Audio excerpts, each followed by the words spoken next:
Holy crap, that's fast. Yeah. Yeah. We got an Enterprise rent-a-car and got a nice Prius. Don't even walk into the bed. Just stand in the middle of the 4 beds and you're good to go. 4-bed Fiesta. Don't like this place's music. It's in Theatrhythm. Yeah, and what a nightmare. There's just like a fucking piercing beep in the background, it feels like. The monk in Dungeons and Dragons has an ability. If you don't wear any armor, then you get a shitload of defense. So if you wear like crappy armor, you'll actually have less armor, I think, than if you just don't wear anything. Does that like scale at all, or will you eventually like have to buy armor because it's a fixed amount? I've not really seen it in action. What do you think about Bart's evolution to be a piano master? It's good. Also, isn't that an organ? Yeah, it looks like it. I've been playing Minish Cap, and it's annoying how little you can spend money on and how much money you get. Mm-hmm. I honestly don't know what you're supposed to spend it on. You can buy 30 shells for $200, which is like the worst value of all time. It's a terrible value, but it might be the best thing to spend your money on, hilariously. You can spend it on the Goron Kinstone Trader. I guess he just has infinite red and blue ones. Oh, really? Yeah. Seems like it. Because Tingle said I had like 8 fusions left and I have like 13 red ones, so...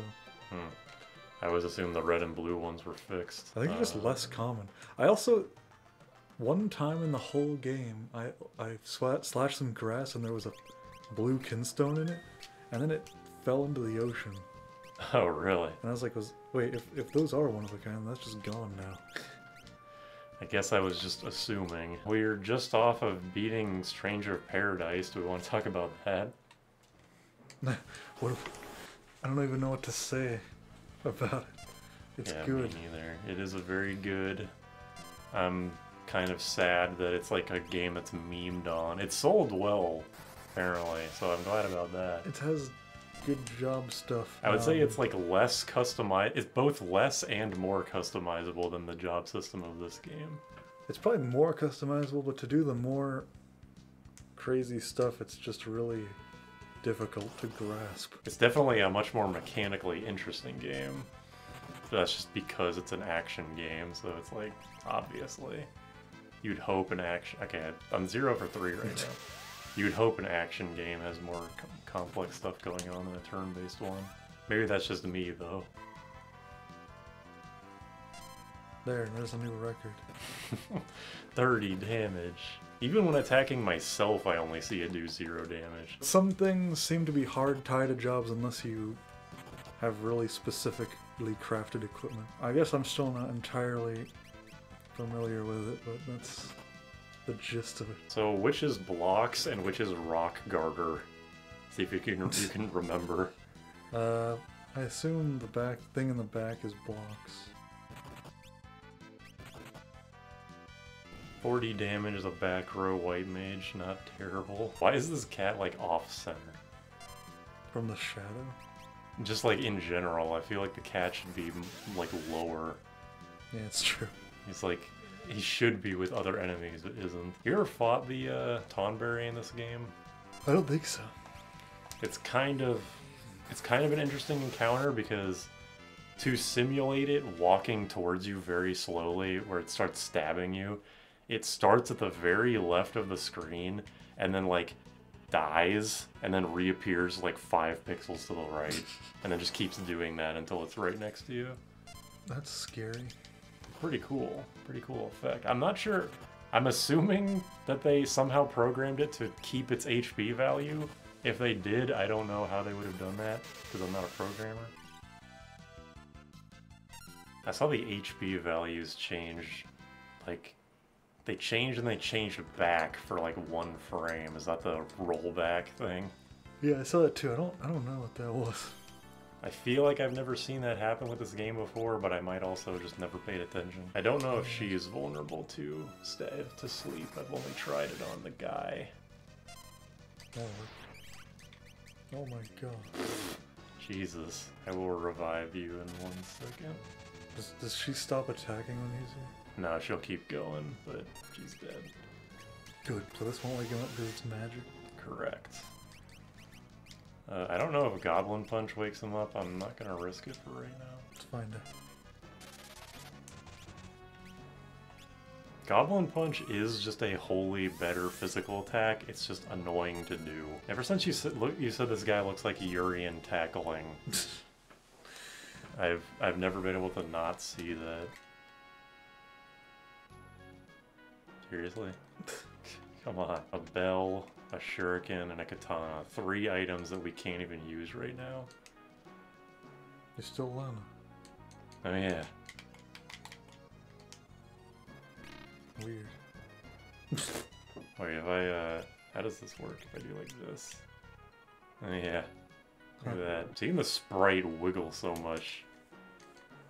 Like you can just look silly. Come up with a better word for high potion and X potion.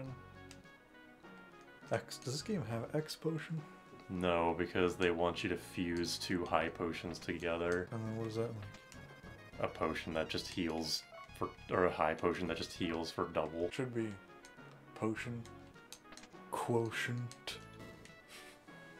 explosion. You're fired. Well, Enix is gonna have a field day with this one, I think, so go fuck yourselves. That's Nobuo Uematsu talking to the dev team. Why him? How I did don't he come up with it? Apparently the director of the PC port of Persona 1 was the composer. How'd that happen? That strikes me as some kind of like money laundering thing. Like, look, you just gotta get a credit, so pretend like you're directing this and you can have a bonus. In my GBA file, I have Kara as the main character. In that version, you can actually just press L and R, right? Yeah, I think so. I have Kara as like rapid fire Excalibur bullshit character. So do I, for some reason. Like the first couple times I played this game, I don't know why her. Probably because she replaces Galoof, who was the physical guy. What is Ferris's main stat? She's the balanced one. Oh, she's always the fastest for me. I think she is the fastest until Krill gets in the party. It might be confusing for people that I call her Kara and you call her Kryle. As long as we both know what's up. Yeah, but like, what if other people don't know what's up? Well, they will if they keep watching. Hey, wait, I wanna try something. I wanna see if this actually works for a channel like mine. Make sure to like, subscribe, and hit the bell. I heard that actually does something now, and I'm kind of curious. I still haven't actually seen it, but I want to see it on my video. You can unlike, unsubscribe, and unhit the bell now. Well, you don't have to do it, you just watch the things glow. Oh, okay, well, hit the button again. If you click the subscribe button twice, it actually gives you a bonus. It lets you get a free subscription to YouTube Red. That's what it's called, remember? Yeah. We recorded this in 2013, just so everyone's on the same page. When was that? Is it just called YouTube Premium Why'd now? they call it YouTube Red? You know, RedTube. Clearly they had that in their mind at some phase, right? It's kind of like how Nintendo bought the rights to Super Hornio Brothers. It's like, get ahead of the competition. Yeah, they didn't rename Nintendo Power to Hornio Power or something. They just bought the rights. The regular non-fat Chocobo summon looks really concerned. Yeah, the Chocobos always look just disturbed generally. What kind of quality of life stuff does this have? Aside from the run button and skipped cutscenes and turn-offable encounters, I think that's it. For some reason, when you said quality of life, I was imagining you could do the R and L to switch between. That's actually what I was about to say, is that unfortunately they did not add in L and R switching for this, because that does straight up suck. There's probably other action RPGs with job systems, but I'm glad Stranger of Paradise has proved that it's very feasible. The game does feel a little like hallway-y though. Like you go to the place, you fight the guys, you watch the cutscene that's always animated the same way. Repeat. And also like the fact that that Stranger of Paradise is just blatantly unfinished. Ignoring the fact that the game runs like shit a lot of the time. I think that adds to a lot What do of you its mean charm. unfinished? You keep saying that. I don't really know what you mean. Because like, I guess I could see that for the cutscenes. yeah, it's mostly the cutscenes, I would say. Because like the gameplay itself, and also the fact that there's no world map. I mean, there's a world map, but it's literally like click on the place and go to it. Like Symphonia 2, when Symphonia 1 wasn't like that. I feel like that game was actually supposed to have a real world map. Also, the map has no detail on it. It's like Yeah. just an outline. And also the voice. I mean, this doesn't necessarily point to any unfinished aspects, but the voice acting is kind of weird sometimes. Also, if you let this guy out, he steals items from you. So it's wholly disadvantageous to do so. Well, it's what you get for freaking letting out prisoners. Whatever, man. Even back in 1990, whatever, this genre was being subversive. Always something hidden behind the waterfall. I'm gonna make an indie RPG just so that I can... The game is called Seeker Behind the Waterfall. When you walk up to the waterfall, a goofy Undertale character comes out and says, "Hey, did you think there was gonna be something behind it? Wow, our video game is so weird. Ooh, so subversive." And the game closes Give me itself. $200. No matter how many times I've played this game, I always have to check every single room and every hallway. Yeah, I was noticing you're checking boxes and stuff. Shouldn't you know all these by now? I do, and I'm never surprised about what I get out of them, but I still just habitually am like, what if I missed something? It's like the Seeker Behind the Waterfall. You just gotta check all the boxes, you know? That and like petting the dog. That's even worse. That's a trope. That's way more recent than Seeker Behind the Waterfall. The 3 worst things in the world are secrets behind waterfalls, petting a dog in a game, And grappling hooks. I knew it. If your game has any of these 3 things, then you will die. Within 80 years. Fight white. What will you choose? That's just the American marketing for this game. That's why it never got localized. They couldn't push through the marketing. Couldn't figure out what to do. Do you want to fight, or do you want to white? I mean, shit, dude, I guess I'd rather white. They're trying to hit the, like, you can be a white mage with a sword angle. So you have a big poster in your local Blockbuster that's just says, like, fight or white. Riots happened. Galoof standing there with a baseball bat. It's the Cat in the Hat, like, but it's Galoof. What a terrible poster idea. No, it's fight or white. The or is crossed out, and then there's like, it's like written in red marker, and fight and white, and then below it in italicized Times New Roman it says ... Yeah, you can be a white mage with a sword. There's your marketing, you fucks. Now go back in time and localize the game. I'm pretty sure if you did that, if someone went in time to go do that, another person would go back in time to stop them from doing that. And so on. But actually, though, if they tried to use that as a marketing angle, nobody would give a fuck, I think. Yeah. In 1994. It'd be like, I don't know. There'd be like a few nerds who are like, I like Dungeons and Dragons 3.5 multi-classing, but they get beat up in school, so their opinion doesn't matter. The PS4 controller light is so obnoxiously bright. Yes, it is. When I look at it, I get like a headache. But that could also be because, like, I'm weak. Oh my god. No remorse. Do I use ice? You can, yeah, if you actually break the ice rod, he'll die instantly. Dead. Ice rod shattered. Yeah, that's...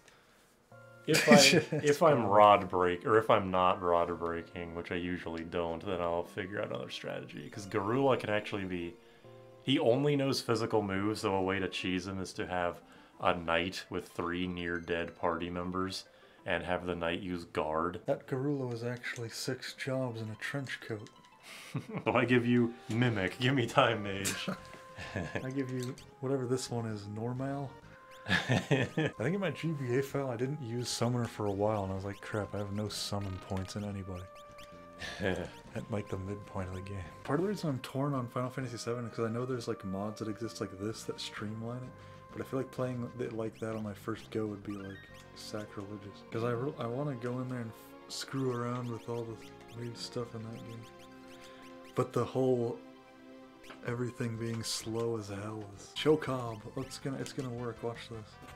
First go, fat Chocob. Wow. What the Done. fuck? Boom, boom, boom, boom. Thank you. Whoa, he's still alive. Still alive. Whoa. Crap! It worked! In RPGs where like with the rod, regular rod, you just like, basic attack is nondescript magic. Yeah. Or like, in Stranger Paradise, the mace, you can shoot nondescript magic bullet. Those kinds of things I'm always like, I don't know how strong this is supposed to or not supposed to be. Fucking stop. Well, my reign of luck is over. That was still good though. 1 out of 2 is still pretty good. What is the chance? 10%? I have no idea. I don't use it ever. I want to know why they drew these guys as though they're in the middle of turning. Is that it? I always interpreted it as like they're running towards you. Oh, okay. Wild knack. As opposed to the domestic knacks that you might see in town. Aloof tripped on a tree branch on the way here. Don't worry about him. Tree branch, you say? Wild knacks are the best place to grind gil in this early in the game. How much did it just give? Like it was like 500 something per battle, which is really good for how easy they are.